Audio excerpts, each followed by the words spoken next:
المرسلين وعلى آله وصحبه أجمعين أما بعد فقد قال الله تعالى فأعوذ بالله من الشيطان الرجيم بسم الله الرحمن الرحيم وما خلقت الجن والإنس إلا ليعبدون.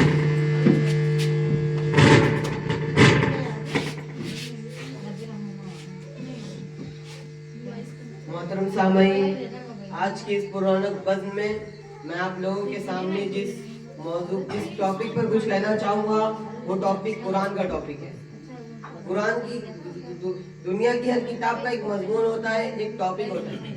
कोई पूछे कि भाई कुरान का क्या टॉपिक है, कुरान किस मौजू की किताब है, कुरान का लुब्बे लुबाब क्या है, तो फक्त एक लफ्ज में जवाब ये है कि कुरान का टॉपिक तौहीद है। अल्हम्दुलिल्लाह रब्बिल आलमीन से लेकर मिनल जिन्नति वन नास तक पूरा कुरान तौहीद से भरा हुआ है। हमारी और आपकी तख्लीक का मकसद तौहीद है। अल्लाह ताला ने हमें क्यों पैदा किया? इसी तौहीद के लिए।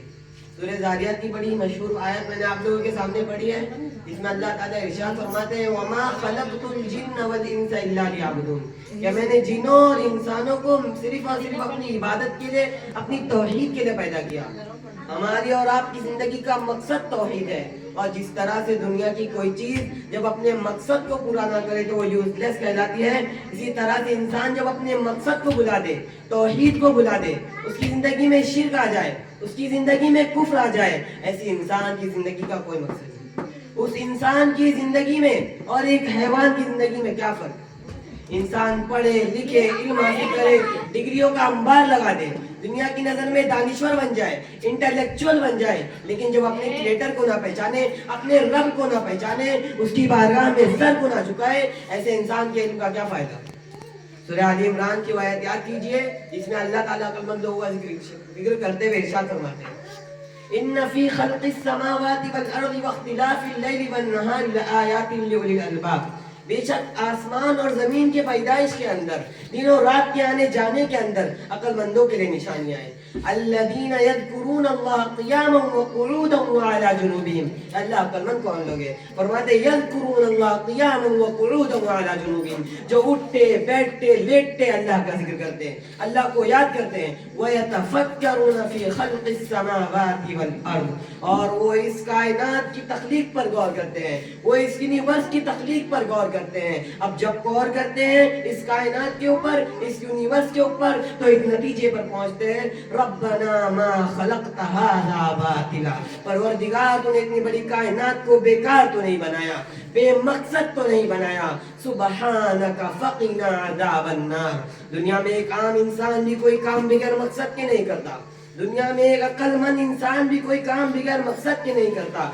अगर हम समझते हैं कि हमारी जिंदगी का मकसद सिर्फ खाना, कमाना, एंजॉय करना, लाइफ में मौज मस्ती करना है, इसका मतलब है कि हम अल्लाह ताला के ऊपर ब्लेम कर रहे हैं कि अल्लाह ताला ने इतनी बड़ी कायनात को यूं ही मजाक के तौर पर पैदा कर दिया, यूं ही खिलवाड़ के तौर पर पैदा कर दिया। बंदा जब कायनात पर गौर करता है तो इस नतीजे पर पहुंचता है, सुबहानका, नहीं अल्लाह तू पाक है, तू इस इल्जाम से पाक है, तू इस ब्लेम से पाक है, तूने इतनी बड़ी कायनात को बेकार तो नहीं बनाया, बेमकसद तो नहीं बनाया। और बंदा जब अपनी मकसद तख्लीक को पा लेता है तो अल्लाह ताला से कहता है हाँ अल्लाह, मेरी जिंदगी का मकसद तेरी तौहीद है, तुझे राजी करना है। और बंदा जब अपने मकसद को पा लेता है तो अल्लाह ताला से कहता है कि हाँ अल्लाह, मेरी जिंदगी का मकसद तेरी तौहीद है, तुझे राजी करना है, और तुझे राजी करना है। मेरे भाइयों, कभी कभी काफिरों और मुशरिकों की दौलत को देखकर और इस दुनियावी जिंदगी की रौनक को देखकर, हमारी औरतें उनके औरतों के ड्रेसेस को देखकर, उनकी लाइफ स्टाइल को देखकर धोखा खा जाती है। कहते हैं कि जिंदगी तो ये है, मौज मस्ती तो ये कर रहे हैं। नहीं मेरे भाइयों, दुनिया की सारी दौलत भी अगर किसी के पास है मगर ईमान नहीं है, और हमारे पास कुछ नहीं है मगर ईमान है, तो यकीन मानो मेरे भाइयों मुझसे ज्यादा दौलतमंद है। हमारे पास वो चीज है जो कल क़यामत के दिन रब्बुल आलमीन की बारगाह में काम आएगी। دنیا کے بڑے بڑے کھربپتی آئیں گے جن کے پاس مال و دولت کی کمی نہیں, سونے چاندی کی کمی نہیں, ہیرے جواہرات کی کمی نہیں, اللہ کی بارگاہ میں آئیں گے, ریکویسٹ کریں گے, گزارش کریں گے, اے اللہ بڑی دولت چھوڑ کے آیا ہوں, ساری دولت تو لے لے. لیکن اللہ تعالیٰ اس دن ارشاد فرمائے گا ان الذین کفروا وماتوا وهم کفار فلن يقبل من احدهم ملء الارض ذهبا, کہ جو لوگ ایمان کے بغیر دنیا سے چلے گئے, توحید کے بغیر چلے گئے, تو وہ زمین بھر کے سونا بھی اگر لے کے آ جائے تو ان کا سونا اللہ کی بارگاہ میں قبول نہیں ہوگا. اللہ اکبر, یہ توحید وہ چیز ہے. واللہ ہمارے دل کو بڑی تکلیف پہنچتی ہے کہ جب ہم دیکھتے ہیں کہ ہماری قوم کی بہنیں, ہمارے قوم کی بیٹیاں آج کسی کے عشق محبت کے جھانسے میں آ کر, کسی کے پیار کے میٹھے بول میں آ کر توحید کا سودا کر دیتی ہے, ایمان چھوڑ دیتی ہے. میرے بھائیوں, یہ توحید تو وہ چیز ہے جس کے لیے صحابہ کرام نے اپنا گھر بار قربان کر دیا, اپنے ماں باپ قربان کر دیے. یہ توحید تو وہ چیز ہے میرے بھائیوں جس کے لیے صحابہ کرام نے اپنا سب کچھ قربان کر دیا.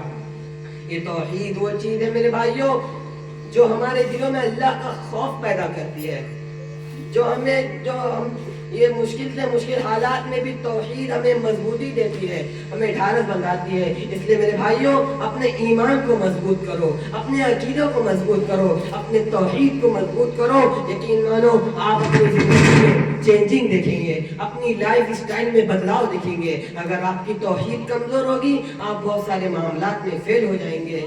اب آخر میں اللہ تعالیٰ سے دعا ہے کہ اللہ تعالیٰ ہم تمام لوگوں کو توحید اور سنت کے راستے پر چلنے کی توفیق دے, اور ہمارے وہ بھائی جو توحید سے دور شرک و بدعت کی کھائی میں پڑے ہوئے ہیں, یا اللہ ان کو اپنی زندگی میں مرنے سے پہلے توحید کے راستے پر واپس آنے کی توفیق دے. آمین. وما علینا الا البلاغ.